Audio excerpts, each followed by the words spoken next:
ਇਹ ਹਫ਼ਤਾਵਾਰ ਬਾਈਬਲ ਦਾ ਦਰਸੀ ਆਵਾਜ਼ ਪਲੇਨਫੀਲਡ Christian science church independent ਵੱਲੋਂ ਹੈ, ਜਿਹੜਾ ਨਿਊ ਜਰਜ਼ੀ ਅਮਰੀਕਾ ਵਿੱਚ ਹੈ। ਹੋਰ ਮਾਲੂਮਾਤ ਲਈ ਤੁਸੀਂ ਸਾਡੀ ਵੈਬਸਾਈਟ ਵੇਖੋ www.plainfieldcs.com।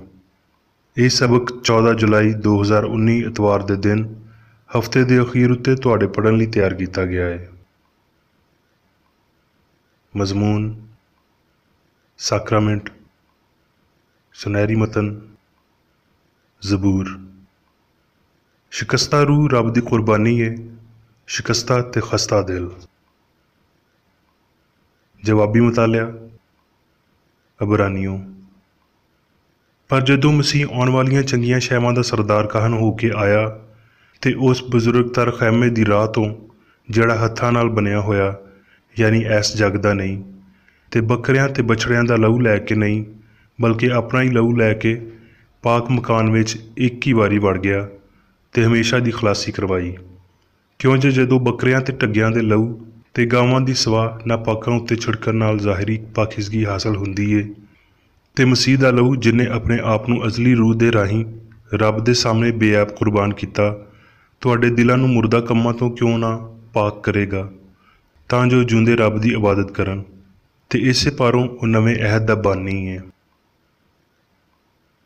ਦਰਸੀ ਆਵਾਜ਼ ਬਾਈਬਲ ਵਿੱਚੋਂ। ਰੋਮੀਓ। ਇਸ ਲਈ ਐ ਭਰਾਓ, ਮੈਂ ਮਸੀਹ ਦੀਆਂ ਰਹਿਮਤਾਂ ਯਾਦ ਕਰਵਾ ਕੇ ਤੁਹਾਡੇ ਅੱਗੇ ਮਿੰਨਤ ਕਰਦਾ ਹਾਂ ਭਈ ਆਪਣੇ ਬਦਨ ਅਜਿਹੀ ਕੁਰਬਾਨੀ ਹੋਣ ਲਈ ਨਜ਼ਰ ਕਰੋ ਜਿਹੜੀ ਜ਼ਿੰਦਾ ਤੇ ਪਾਕ ਤੇ ਰੱਬ ਨੂੰ ਪਸੰਦੀਦਾ ਹੋਵੇ। ਇਹ ਤੁਹਾਡੀ ਮਾਕੂਲ ਇਬਾਦਤ ਹੈ। ਤੇ ਇਸ ਜੱਗ ਦੇ ਹਮਸ਼ਕਲ ਨਾ ਬਣੋ, ਬਲਕਿ ਅਕਲ ਨਵੀਂ ਹੋ ਜਾਣ ਨਾਲ ਆਪਣੀ ਸੂਰਤ ਬਦਲਦੇ ਜਾਓ, ਤਾਂ ਜੋ ਰੱਬ ਦੀ ਨੇਕ ਤੇ ਪਸੰਦੀਦਾ ਤੇ ਕਾਮਲ ਮਰਜ਼ੀ ਤਜਰਬੇ ਨਾਲ ਪਤਾ ਕਰਦੇ ਜਾਓ। ਮੱਤੀ।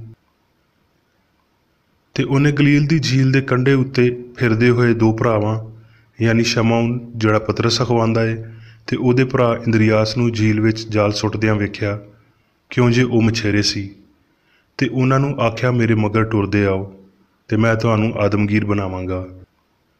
ਉਹ ਛੇਤੀ ਨਾਲ ਜਾਲ ਛੱਡ ਕੇ ਉਹਦੇ ਮਗਰ ਟੁਰਨ ਲੱਗ ਗਏ, ਤੇ ਉੱਥੋਂ ਅੱਗੇ ਵੱਧ ਕੇ ਉਹਨੇ ਹੋਰ ਦੋ ਭਰਾਵਾਂ ਯਾਨੀ ਜ਼ਬਦੀ ਦੇ ਪੁੱਤਰ ਯਾਕੂਬ ਤੇ ਉਹਦੇ ਭਰਾ ਯੂਹੰਨਾ ਨੂੰ ਵੇਖਿਆ ਭਈ ਆਪਣੇ ਪਿਓ ਜ਼ਬਦੀ ਦੇ ਨਾਲ ਕਸ਼ਤੀ ਉੱਤੇ ਆਪਣੇ ਜਾਲਾਂ ਨੂੰ ਠੀਕ ਕਰ ਰਹੇ ਨੇ, ਤੇ ਉਹਨਾਂ ਨੂੰ ਬੁਲਾਇਆ। ਉਹ ਛੇਤੀ ਨਾਲ ਆਪਣੇ ਪਿਓ ਤੇ ਕਸ਼ਤੀ ਨੂੰ ਛੱਡ ਕੇ ਉਹਦੇ ਮਗਰ ਟੁਰਨ ਲੱਗ ਗਏ। ਤੇ ਯਿਸੂ ਸਾਰੇ ਗਲੀਲ ਵਿੱਚ ਫੇਰਦਾ ਰਿਹਾ ਤੇ ਉਹਨਾਂ ਦੇ ਇਬਾਦਤਖਾਨੇ ਵਿੱਚ ਤਾਲੀਮ ਦਿੰਦਾ ਤੇ ਬਾਦਸ਼ਾਹੀ ਦੀ ਖੁਸ਼ਖਬਰੀ ਦੀ ਮੁਨਾਦੀ ਕਰਦਾ ਤੇ ਲੋਕਾਂ ਦੀ ਹਰ ਤਰ੍ਹਾਂ ਦੀ ਬਿਮਾਰੀ ਤੇ ਨਿੱਤ ਕਮਜ਼ੋਰੀ ਨੂੰ ਦੂਰ ਕਰਦਾ ਰਿਹਾ। ਤੇ ਉਹਦੀ ਮਸ਼ਹੂਰੀ ਸਾਰੇ ਸੂਰੀਆ ਵਿੱਚ ਫੈਲ ਗਈ, ਤੇ ਲੋਕ ਸਾਰੇ ਬਿਮਾਰਾਂ ਨੂੰ, ਜਿਹੜੇ ਵੱਖਰੀਆਂ ਵੱਖਰੀਆਂ ਬਿਮਾਰੀਆਂ ਤੇ ਪੀੜਾਂ ਵਿੱਚ ਫਸੇ ਸੀ, ਤੇ ਉਹਨਾਂ ਨੂੰ ਜਿਨ੍ਹਾਂ ਵਿੱਚ ਬਦਰੂਆਂ ਸੀ ਤੇ ਮਿਰਗੀ ਵਾਲਿਆਂ ਤੇ ਮਫਲੂਜਾਂ ਨੂੰ ਉਹਦੇ ਕੋਲ ਲਿਆਏ, ਤੇ ਉਹਨੇ ਉਹਨਾਂ ਨੂੰ ਚੰਗਾ ਕੀਤਾ। ਤੇ ਗਲੀਲ ਤੇ ਦਿਕਪੁਲਿਸ ਤੇ ਯਰੂਸ਼ਲਮ ਤੇ ਯਹੂਦੀਆ ਤੇ ਯਰਦਨ ਦੇ ਪਾਰ ਬਹੁਤ ਵੱਡਾ ਜੱਥਾ ਉਹਦੇ ਮਗਰ ਟੁਰ ਪਿਆ। ਲੂਕਾ। ਫਿਰ ਉਹਨੇ ਉਹਨਾਂ 12 ਨੂੰ ਬੁਲਾ ਕੇ ਉਹਨਾਂ ਨੂੰ ਸਾਰੀਆਂ ਬਦਰੂਆਂ ਉੱਤੇ ਤੇ ਬਿਮਾਰੀਆਂ ਨੂੰ ਦੂਰ ਕਰਨ ਲਈ ਕੁਦਰਤ ਤੇ ਇਖਤਿਆਰ ਦਿੱਤਾ, ਤੇ ਉਹਨਾਂ ਨੂੰ ਰੱਬ ਦੀ ਬਾਦਸ਼ਾਹੀ ਦੀ ਮੁਨਾਦੀ ਕਰਨ ਤੇ ਬਿਮਾਰਾਂ ਨੂੰ ਚੰਗਾ ਕਰਨ ਲਈ ਘੱਲਿਆ। ਇਸ ਲਈ ਉਹ ਜਾ ਕੇ ਥਾਂ ਥਾਂ ਖੁਸ਼ਖਬਰੀ ਸੁਣਾਉਂਦੇ ਤੇ ਹਰ ਪਾਸੇ ਸ਼ਿਫਾ ਦਿੰਦੇ ਫਿਰੇ। ਜਦੋਂ ਉਹ ਰਾਹ ਵਿੱਚ ਟੁਰੇ ਜਾਂਦੇ ਸੀ ਤੇ ਕਿਸੇ ਨੇ ਉਹਨੂੰ ਆਖਿਆ, ਜਿੱਥੇ ਕਿਤੇ ਤੂੰ ਜਾਵੇਂਗਾ ਮੈਂ ਤੇਰੇ ਮਗਰ ਆਵਾਂਗਾ। ਯਿਸੂ ਨੇ ਉਹਨੂੰ ਆਖਿਆ, ਭਈ ਲੂੰਮੜੀਆਂ ਲਈ ਵੱਟ ਹੁੰਦੇ ਨੇ ਤੇ ਹਵਾ ਦੇ ਪਰਿੰਦਿਆਂ ਲਈ ਆਲ ਨੇ, ਪਰ ਆਦਮ ਦੇ ਪੁੱਤਰ ਲਈ ਇੰਨੀ ਥਾਂ ਵੀ ਨਹੀਂ ਭਈ ਕਿਤੇ ਸਰ ਧਰੇ। ਫਿਰ ਉਹਨੇ ਦੂਜੇ ਨੂੰ ਆਖਿਆ, ਮੇਰੇ ਮਗਰ ਟੁਰ। ਉਹਨੇ ਆਖਿਆ, ਐ ਰੱਬਾ, ਮੈਨੂੰ ਇਜਾਜ਼ਤ ਦੇ ਭਈ ਪਹਿਲੇ ਜਾ ਕੇ ਆਪਣੇ ਪਿਓ ਨੂੰ ਦਫਨਾ ਦੇਵਾਂ। ਉਹਨੇ ਉਹਨੂੰ ਆਖਿਆ, ਭਈ ਮੁਰਦਿਆਂ ਨੂੰ ਆਪਣੇ ਮੁਰਦੇ ਦਫਨਾਉਣ ਦੇ, ਪਰ ਤੂੰ ਜਾ ਕੇ ਰੱਬ ਦੀ ਬਾਦਸ਼ਾਹੀ ਦੀ ਖਬਰ ਫੈਲਾ। ਇੱਕ ਹੋਰ ਨੇ ਵੀ ਆਖਿਆ, ਐ ਰੱਬਾ, ਮੈਂ ਤੇਰੇ ਮਗਰ ਟੁਰਾਂਗਾ, ਪਰ ਪਹਿਲਾਂ ਮੈਨੂੰ ਇਜਾਜ਼ਤ ਦੇ ਭਈ ਆਪਣੇ ਘਰ ਦੇ ਲੋਕਾਂ ਤੋਂ ਰੁਖਸਤ ਲੈ ਆਵਾਂ। ਯਿਸੂ ਨੇ ਉਹਨੂੰ ਆਖਿਆ, ਭਈ ਜਿਹੜਾ ਵੀ ਆਪਣਾ ਹੱਥ ਹਲ ਉੱਤੇ ਰੱਖ ਕੇ ਪਿੱਛਾ ਮੁੜ ਕੇ ਵੇਖਦਾ ਏ, ਉਹ ਰੱਬ ਦੀ ਬਾਦਸ਼ਾਹੀ ਦੇ ਲਾਇਕ ਨਹੀਂ। ਲੂਕਾ। ਇਹਨਾਂ ਗੱਲਾਂ ਤੋਂ ਬਾਅਦ ਰੱਬ ਨੇ 70 ਬੰਦੇ ਹੋਰ ਚੁਣੇ, ਤੇ ਜਿਸ ਸ਼ਹਿਰ ਤੇ ਥਾਂ ਉਹ ਆਪ ਜਾਣ ਵਾਲਾ ਸੀ, ਉਹਨਾਂ ਨੂੰ ਦੋ ਦੋ ਕਰਕੇ ਆਪਣੇ ਅੱਗੇ ਘੱਲਿਆ, ਤੇ ਉਹ ਉਹਨਾਂ ਨੂੰ ਆਖਣ ਲੱਗਿਆ ਭਈ ਫਸਲ ਤੇ ਬਹੁਤ ਹੈ ਪਰ ਮਜ਼ਦੂਰ ਥੋੜ੍ਹੇ ਨੇ। ਇਸ ਲਈ ਫਸਲ ਦੇ ਮਾਲਕ ਦੀ ਮਿੰਨਤ ਕਰੋ ਭਈ ਆਪਣੀ ਫਸਲ ਦੀ ਵਾਢੀ ਕਰਨ ਲਈ ਮਜ਼ਦੂਰ ਘੱਲੇ। ਲੂਕਾ। ਫਿਰ ਇੰਜ ਹੋਇਆ ਭਈ ਉਹ ਸੱਬਤ ਦੇ ਦਿਨ ਫਰੀਸੀਆਂ ਦੇ ਸਰਦਾਰਾਂ ਵਿੱਚੋਂ ਕਿਸੇ ਦੇ ਘਰ ਖਾਣਾ ਖਾਣ ਨੂੰ ਗਿਆ ਤੇ ਉਹ ਉਹਦੀ ਤੰਗ ਵਿੱਚ ਰਹੇ। ਤੇ ਵੇਖੋ, ਇੱਕ ਬੰਦਾ ਉਹਦੇ ਸਾਹਮਣੇ ਸੀ ਜਿਹਨੂੰ ਜਲੰਧਰ ਸੀ। ਯਿਸੂ ਨੇ ਸ਼ਰ੍ਹਾ ਦੇ ਆਲਮਾਂ ਤੇ ਫਰੀਸੀਆਂ ਨੂੰ ਆਖਿਆ ਭਈ ਸੱਬਤ ਦੇ ਦਿਨ ਸ਼ਿਫਾ ਦੇਣਾ ਠੀਕ ਹੈ ਜਾਂ ਨਹੀਂ। ਉਹ ਚੁੱਪ ਰਹੇ। ਉਹਨੇ ਉਹਨੂੰ ਹੱਥ ਲਾ ਕੇ ਸ਼ਿਫਾ ਦਿੱਤੀ ਤੇ ਘੱਲ ਦਿੱਤਾ। ਤੇ ਉਹਨਾਂ ਨੂੰ ਆਖਿਆ ਭਈ ਤੁਹਾਡੇ ਵਿੱਚੋਂ ਅਜਿਹਾ ਕੌਣ ਹੈ ਜਿਹਦਾ ਖੋਤਾ ਜਾਂ ਢੱਗਾ ਖੂਹ ਵਿੱਚ ਡਿੱਗ ਜਾਵੇ ਤੇ ਉਹ ਸੱਬਤ ਦੇ ਦਿਨ ਉਹਨੂੰ ਛੇਤੀ ਨਾਲ ਨਾ ਕੱਢੇ। ਉਹ ਇਹਨਾਂ ਗੱਲਾਂ ਦਾ ਜਵਾਬ ਨਾ ਦੇ ਸਕੇ। ਜਦੋਂ ਉਹਨੇ ਵੇਖਿਆ ਭਈ ਮਹਿਮਾਨ ਉੱਚੀ ਥਾਂ ਕਿਵੇਂ ਪਸੰਦ ਕਰਦੇ ਨੇ ਤੇ ਉਹਨਾਂ ਨੂੰ ਇੱਕ ਤਮਸੀਲ ਆਖੀ। ਉਹਨੇ ਉਹਨਾਂ ਨੂੰ ਆਖਿਆ, ਇੱਕ ਬੰਦੇ ਨੇ ਬੜੀ ਵੱਡੀ ਦਾਵਤ ਕੀਤੀ ਤੇ ਬਹੁਤ ਸਾਰੇ ਲੋਕਾਂ ਨੂੰ ਬੁਲਾਇਆ ਤੇ ਰੋਟੀ ਵੇਲੇ ਆਪਣੇ ਨੌਕਰ ਨੂੰ ਘੱਲਿਆ ਭਈ ਬੁਲਾਏ ਹੋਇਆਂ ਨੂੰ ਆਖੇ ਭਈ ਆ ਜਾਓ, ਹੁਣ ਰੋਟੀ ਤਿਆਰ ਹੈ। ਇਹਦੇ ਉੱਤੇ ਸਾਰਿਆਂ ਨੇ ਰਲ ਕੇ ਬਹਾਨਾ ਕਰਨਾ ਸ਼ੁਰੂ ਕਰ ਦਿੱਤਾ। ਪਹਿਲੇ ਨੇ ਆਖਿਆ ਭਈ ਮੈਂ ਪੈਲੀ ਖਰੀਦੀ ਏ, ਮੇਰੇ ਲਈ ਜ਼ਰੂਰੀ ਹੈ ਭਈ ਮੈਂ ਜਾ ਕੇ ਉਹ ਵੇਖਾਂ। ਮੈਂ ਤੇਰੇ ਅੱਗੇ ਮਾफ़ੀ ਚਾਹੁੰਦਾ, ਮੈਨੂੰ ਜਾਣ ਦੇ। ਦੂਜੇ ਨੇ ਆਖਿਆ ਮੈਂ 5 ਜੋੜੀਆਂ ਢੱਗੇ ਖਰੀਦੇ ਨੇ ਤੇ ਉਹਨਾਂ ਨੂੰ ਪਰਖਣ ਜਾ ਰਿਹਾ ਵਾਂ। ਮੈਂ ਵੀ ਤੇਰੇ ਅੱਗੇ ਮਾफ़ੀ ਚਾਹੁੰਦਾ ਵਾਂ, ਮੈਨੂੰ ਜਾਣ ਦੇ। ਇੱਕ ਹੋਰ ਨੇ ਆਖਿਆ ਮੈਂ ਵਿਆਹ ਕੀਤਾ ਹੈ, ਇਸ ਬਾਰੋਂ ਮੈਂ ਨਹੀਂ ਆ ਸਕਦਾ। ਇਸ ਤਰ੍ਹਾਂ ਹੀ ਨੌਕਰ ਨੇ ਆ ਕੇ ਆਪਣੇ ਮਾਲਕ ਨੂੰ ਇਹਨਾਂ ਗੱਲਾਂ ਬਾਰੇ ਦੱਸਿਆ। ਇਸ ਗੱਲ ਉੱਤੇ ਘਰ ਦੇ ਮਾਲਕ ਨੇ ਗੁੱਸੇ ਹੋ ਕੇ ਨੌਕਰ ਨੂੰ ਆਖਿਆ, ਛੇਤੀ ਨਾਲ ਸ਼ਹਿਰ ਦੇ ਬਾਜ਼ਾਰਾਂ ਤੇ ਚੌਕਾਂ ਵਿੱਚ ਜਾ ਕੇ ਗਰੀਬਾਂ, ਲੂੰਝਿਆਂ, ਅੰਨ੍ਹਿਆਂ ਤੇ ਲੰਗੜਿਆਂ ਨੂੰ ਇੱਥੇ ਲੈ ਆ। ਨੌਕਰ ਨੇ ਆਖਿਆ, ਐ ਰੱਬਾ, ਜਿਵੇਂ ਤੂੰ ਆਖਿਆ ਉਂਝ ਹੀ ਹੋਇਆ ਹੈ, ਪਰ ਹੱਲੇ ਵੀ ਥਾਂ ਹੈ ਏ। ਮਾਲਕ ਨੇ ਆਖਿਆ ਭਈ ਸੜਕਾਂ ਤੇ ਪੈਲੀਆਂ ਵੱਲ ਜਾ ਤੇ ਹੋਰ ਲੋਕਾਂ ਨੂੰ ਮਜਬੂਰ ਕਰਕੇ ਲਿਆ ਤਾਂ ਜੋ ਮੇਰਾ ਘਰ ਭਰ ਜਾਵੇ। ਕਿਉਂ ਜੇ ਮੈਂ ਤੁਹਾਨੂੰ ਆਖਦਾ ਹਾਂ ਭਈ ਜਿਹੜੇ ਬੁਲਾਏ ਗਏ ਸੀ ਉਹਨਾਂ ਵਿੱਚੋਂ ਕੋਈ ਮੇਰੀ ਰੋਟੀ ਨਾ ਚੱਖ ਸਕੇਗਾ। ਜਦੋਂ ਬਹੁਤ ਸਾਰੇ ਲੋਕ ਉਹਦੇ ਨਾਲ ਜਾ ਰਹੇ ਸੀ ਤੇ ਉਹਨੇ ਮੁੜ ਕੇ ਉਹਨਾਂ ਨੂੰ ਆਖਿਆ, ਜੇ ਕੋਈ ਮੇਰੇ ਕੋਲ ਆਏ ਤੇ ਆਪਣੇ ਮਾਂ ਤੇ ਪਿਓ ਤੇ ਬੁੱਢੀ ਤੇ ਬੱਚਿਆਂ ਤੇ ਭਰਾਵਾਂ ਤੇ ਭੈਣਾਂ, ਬਲਕਿ ਆਪਣੀ ਜਾਨ ਦੇ ਨਾਲ ਵੀ ਵੈਰ ਨਾ ਕਰੇ ਤੇ ਮੇਰਾ ਚੇਲਾ ਨਹੀਂ ਹੋ ਸਕਦਾ। ਜਿਹੜਾ ਆਪਣੀ ਸੂਲੀ ਚੁੱਕ ਕੇ ਮੇਰੇ ਮਗਰ ਨਾ ਆਵੇ ਉਹ ਮੇਰਾ ਚੇਲਾ ਨਹੀਂ ਹੋ ਸਕਦਾ। ਇਸੇ ਤਰ੍ਹਾਂ ਤੁਹਾਡੇ ਵਿੱਚੋਂ ਜੇ ਕੋਈ ਆਪਣਾ ਸਭ ਕੁਝ ਨਾ ਛੱਡੇ ਉਹ ਮੇਰਾ ਚੇਲਾ ਨਹੀਂ ਹੋ ਸਕਦਾ। ਲੂਣ ਚੰਗਾ ਤੇ ਹੈ, ਪਰ ਜੇ ਲੂਣ ਦਾ ਮਜ਼ਾ ਜਾਂਦਾ ਰਵੇ ਤੇ ਉਹ ਕਿਸ ਸ਼ੈ ਨਾਲ ਮਜ਼ੇਦਾਰ ਕੀਤਾ ਜਾਵੇਗਾ। ਨਾ ਉਹ ਧਰਤੀ ਦੇ ਕੰਮ ਰਿਹਾ, ਨਾ ਖਾਦ ਦੇ। ਲੋਕ ਉਹਨੂੰ ਸੁੱਟ ਦਿੰਦੇ ਨੇ। ਜਿਹਦੇ ਕੰਨ ਸੁਣਨ ਵਾਲੇ ਹੋਣ ਉਹ ਸੁਣ ਲਵੇ। ਮੱਤੀ। ਅਸਮਾਨ ਦੀ ਬਾਦਸ਼ਾਹੀ ਧਰਤੀ ਵਿੱਚ ਲੁਕੇ ਖਜ਼ਾਨੇ ਵਾਂਗਰ ਏ, ਜਿਹਨੂੰ ਕਿਸੇ ਬੰਦੇ ਨੇ ਵੇਖ ਕੇ ਲੁਕਾ ਦਿੱਤਾ ਤੇ ਖੁਸ਼ੀ ਦੇ ਮਾਰੇ ਜੋ ਕੁਝ ਉਹਦਾ ਹੈ ਸੀ ਵੇਚ ਦਿੱਤਾ ਤੇ ਉਸ ਖੇਤ ਨੂੰ ਮੁੱਲ ਲੈ ਲਿਆ। ਫਿਰ ਅਸਮਾਨ ਦੀ ਬਾਦਸ਼ਾਹੀ ਉਸ ਸੌਦਾਗਰ ਵਾਂਗਰ ਏ ਜਿਹੜਾ ਸੁੱਚੇ ਮੋਤੀਆਂ ਨੂੰ ਲੱਭਦਾ ਸੀ। ਜਦੋਂ ਉਹਨੂੰ ਬਹੁਤ ਮਹਿੰਗਾ ਮੋਤੀ ਮਿਲਿਆ ਤੇ ਉਹਨੇ ਜਾ ਕੇ ਜੋ ਕੁਝ ਉਹਦਾ ਹੈ ਸੀ ਸਭ ਕੁਝ ਵੇਚ ਕੇ ਉਹਨੂੰ ਮੁੱਲ ਲੈ ਲਿਆ।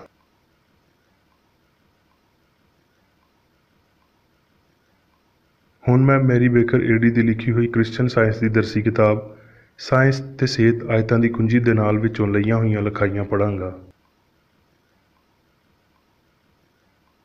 ਸਾਇੰਸ ਤੇ ਸਿਹਤ। ਸਾਰੀ ਜਾਣਸਾਰੀ ਦਾ ਮਾਦਾ ਇਲਾਹੀ ਪਿਆਰ, ਬਿਮਾਰੀ ਦੀ ਸ਼ਿਫਾ ਤੇ ਪਾਪ ਦੀ ਤਬਾਹੀ ਦਾ ਪਰਛਾਵਾਂ ਤੇ ਇਜ਼ਹਾਰ ਹੈ।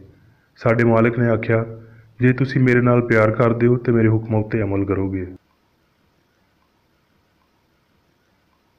ਦੁਆ, ਧਿਆਨ ਰੱਖਣਾ ਤੇ ਕੰਮ ਕਰਨਾ ਆਪਣੇ ਆਪ ਦੀ ਤਬਾਹੀ ਦੇ ਨਾਲ ਰਲ ਕੇ ਉਹਨੂੰ ਪੂਰਾ ਕਰਨ ਲਈ ਰੱਬ ਦੇ ਬਰਕਤ ਵਾਲੇ ਜ਼ਰੀਏ ਨੇ ਜੋ ਕੁਝ ਵੀ ਮਸੀਹਤ ਤੇ ਇਨਸਾਨੀਅਤ ਦੀ ਸਿਹਤ ਲਈ ਕਾਮਯਾਬੀ ਨਾਲ ਪੂਰਾ ਕੀਤਾ ਗਿਆ ਹੋਵੇ।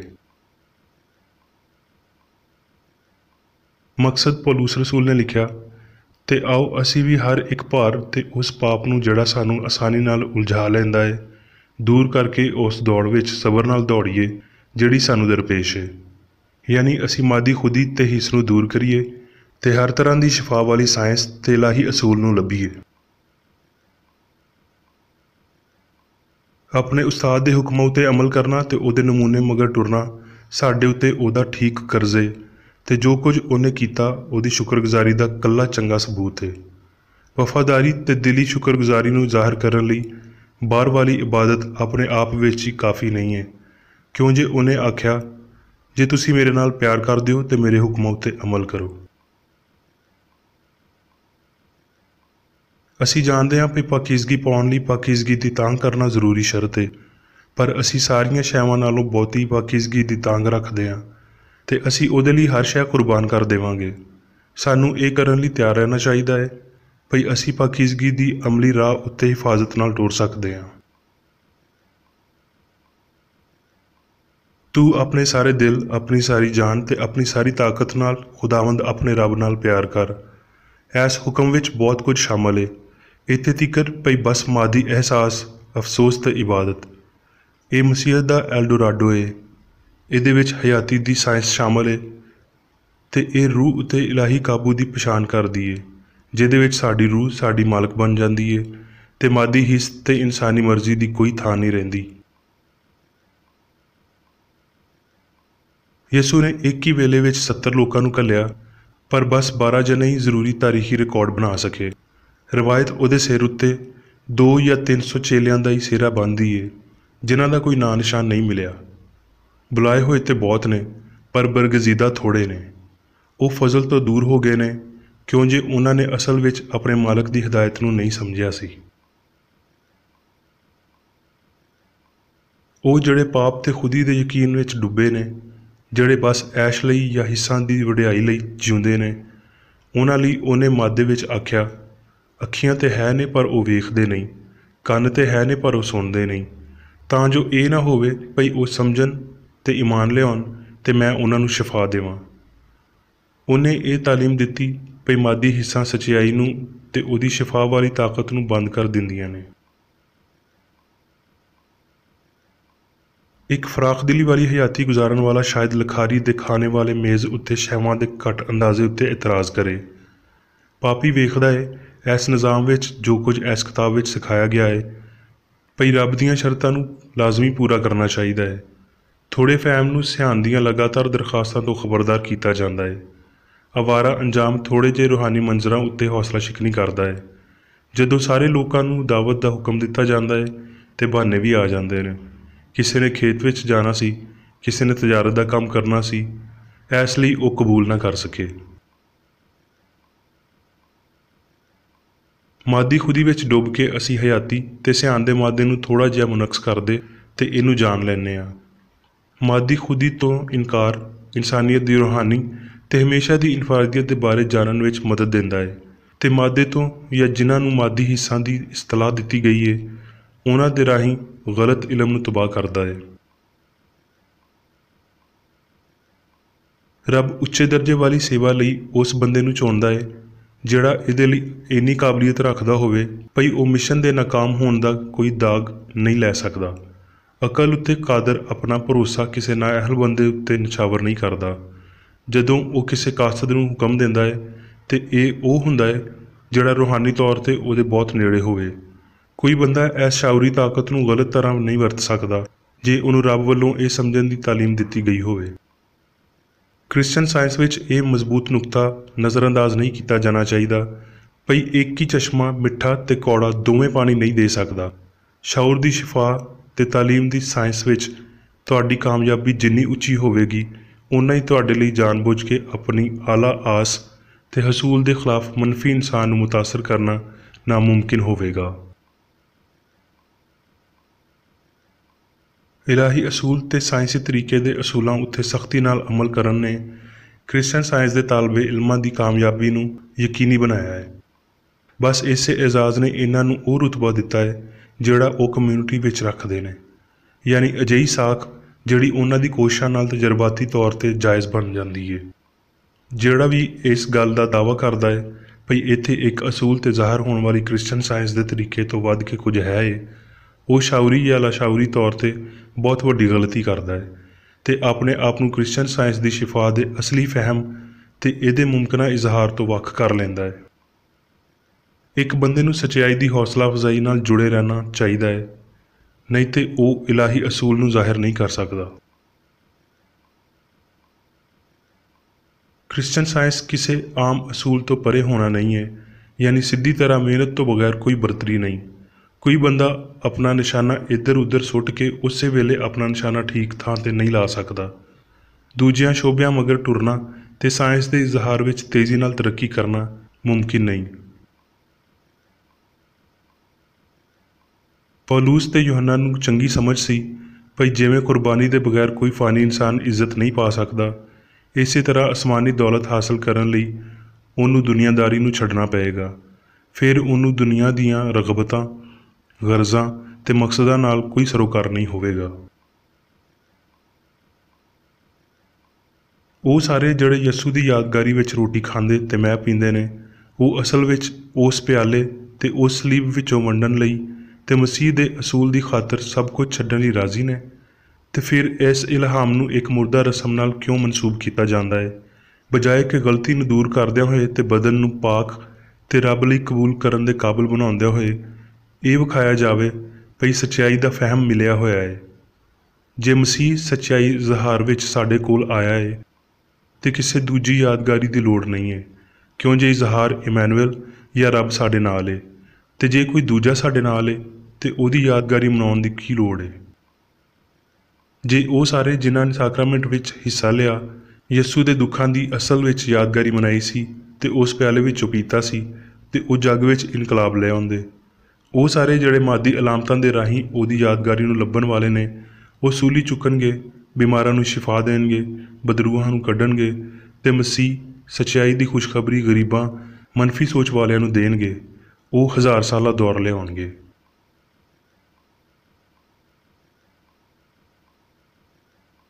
ਹੁਣ ਮੈਂ ਮੇਰੀ ਬੇਕਰ ਏਡੀ ਵੱਲੋਂ ਚਰਚ ਮੈਨੂਅਲ ਵਿੱਚ ਦਿੱਤੇ ਹੋਏ ਰੋਜ਼ਾਨਾ ਦੇ 3 ਫਰਜ਼ ਪੜ੍ਹਾਂਗਾ। ਰੋਜ਼ਾਨਾ ਦੀ ਦੁਆ। ਇਸ ਚਰਚ ਦੇ ਹਰ ਰੁਕਨ ਦਾ ਇਹ ਫਰਜ਼ ਹੈ ਭਈ ਉਹ ਹਰ ਰੋਜ਼ ਇਹ ਦੁਆ ਕਰੇ, ਤੇਰੀ ਬਾਦਸ਼ਾਹੀ ਆਵੇ, ਇਲਾਹੀ ਸੱਚਾਈ, ਹਯਾਤੀ ਤੇ ਪਿਆਰ ਦੀ ਸਲਤਨਤ ਮੇਰੇ ਅੰਦਰ ਕਾਇਮ ਹੋਵੇ ਤੇ ਸਾਰੇ ਪਾਪ ਮੈਥੋਂ ਨਿਕਲ ਜਾਣ ਤੇ ਤੇਰਾ ਕਲਾਮ ਸਾਰੇ ਇਨਸਾਨਾਂ ਦੇ ਪਿਆਰ ਨੂੰ ਵਧਾਵੇ ਤੇ ਉਹਨਾਂ ਉੱਤੇ ਹੁਕੂਮਤ ਕਰੇ। ਮਕਸਦਾਂ ਤੇ ਕੰਮਾਂ ਦਾ ਇੱਕ ਅਸੂਲ। ਨਾ ਕੋਈ ਮੁਖਾਲਫਤ ਤੇ ਨਾ ਕੋਈ ਜ਼ਾਤੀ ਤਾਲੁਕ ਮਾਦਰੀ ਚਰਚ ਦੇ ਕਿਸੇ ਰੁਕਨ ਦੇ ਮਕਸਦਾਂ ਜਾਂ ਕੰਮਾਂ ਉੱਤੇ ਅਸਰ ਨਹੀਂ ਕਰਨੇ ਚਾਹੀਦੇ। ਸਾਇੰਸ ਵਿੱਚ ਬਸ ਇਲਾਹੀ ਪਿਆਰ ਹੀ ਹੁਕੂਮਤ ਕਰਦਾ ਹੈ ਤੇ ਇੱਕ ਮਸੀਹੀ ਸਾਇੰਸਦਾਨ ਪਾਪ ਨੂੰ ਰੱਦ ਕਰਦਿਆਂ ਹੋਏ ਸੁੱਚੀ ਭਰਾਬੰਦੀ, ਖੈਰਾਤ ਪਸੰਦੀ ਤੇ ਮੁਆਫੀ ਨਾਲ ਪਿਆਰ ਦੀਆਂ ਮਿੱਠੀਆਂ ਸੱਚਾਈਆਂ ਦਾ ਪਰਛਾਵਾਂ ਬਣਦਾ ਹੈ। ਇਸ ਚਰਚ ਦੇ ਸਾਰੇ ਰੁਕਨਾਂ ਨੂੰ ਸਾਰੇ ਪਾਪਾਂ ਤੋਂ, ਗਲਤ ਤਰ੍ਹਾਂ ਦੀਆਂ ਪੇਸ਼ਨਗੋਈਆਂ, ਮੁਨਸਫੀਆਂ, ਮੁਜ਼ੰਮਤਾਂ, ਸਲਾਹਾਂ, ਗਲਤ ਅਸਰਾਂ ਨੂੰ ਲੈਣ ਤੇ ਗਲਤ ਅਸਰ ਦੇਣ ਤੋਂ ਆਜ਼ਾਦ ਰਹਿਣ ਲਈ ਹਰ ਰੋਜ਼ ਖਿਆਲ ਰੱਖਣਾ ਚਾਹੀਦਾ ਹੈ ਤੇ ਦੁਆ ਕਰਨੀ ਚਾਹੀਦੀ ਹੈ। ਫਰਜ਼ ਲਈ ਚੁਸਤੀ। ਇਸ ਚਰਚ ਦੇ ਹਰ ਰੁਕਨ ਦਾ ਇਹ ਫਰਜ਼ ਹੈ ਕਿ ਉਹ ਹਰ ਰੋਜ਼ ਜਾਰਿਹਾਨਾ ਜ਼ੇਨੀ ਸਲਾਹਾਂ ਦੇ ਖਿਲਾਫ ਆਪਣੇ ਆਪ ਨੂੰ ਤਿਆਰ ਰੱਖੇ ਤੇ ਰੱਬ, ਆਪਣੇ ਕਾਇਦ ਤੇ ਇਨਸਾਨਾਂ ਲਈ ਆਪਣੇ ਫਰਜ਼ਾਂ ਨੂੰ ਨਾ ਕਦੀ ਭੁੱਲੇ ਤੇ ਨਾ ਕਦੀ ਨਜ਼ਰਅੰਦਾਜ਼ ਕਰੇ। ਉਹਦੇ ਕੰਮਾਂ ਦੇ ਰਾਹੀਂ ਉਹਦਾ ਇਨਸਾਫ ਹੋਵੇਗਾ, ਉਹ ਬੇਕਸੂਰ ਜਾਂ ਕਸੂਰਵਾਰ ਹੋਵੇਗਾ।